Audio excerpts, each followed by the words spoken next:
हर हक परस्त को तौहीद परस्त के ज़हूर का ज़्यादा ये दिन मुबारक हो। तख़यलात की दुनिया में परवाज़ करते हुए मेरी मुलाकात हकीकत से हुई। तख़यलात की दुनिया में परवाज़ करते मेरी मुलाकात हकीकत से हुई। तो मैंने हकीकत से पूछा है, हकीकत बता, तेरी हकीकत क्या है? तो हकीकत ने बड़ी अकीदत से कहा कि मेरी हकीकत मेरा अकीदा ईमान अली है। हकीकत ने बड़ी अकीदत से कहा कि मेरी हकीकत मेरा अकीदा ईमान अली है।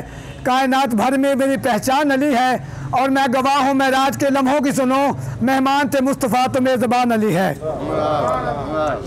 और सूरतें सिमटी हो जैसे कुरान की आगोश में, सूरतें सिमटी हो जैसे कुरान की आगोश में, मोहम्मद व अली हैं ऐसे इमरान की आगोश में।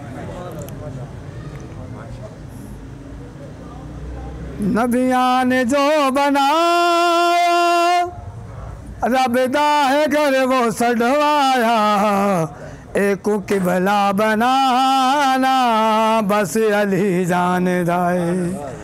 मशहूर एक जानदाए ज़माना, मशहूर है जो बुतखाना, एक किबला बनाना बस अली जानदाए।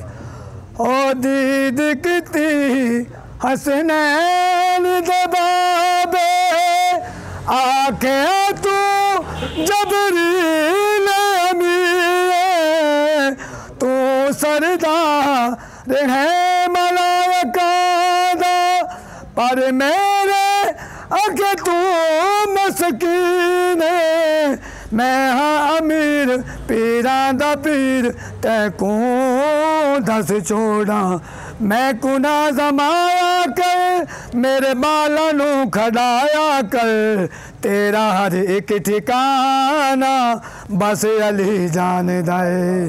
तेरा हर एक ठिकाना बस अली जानदाए।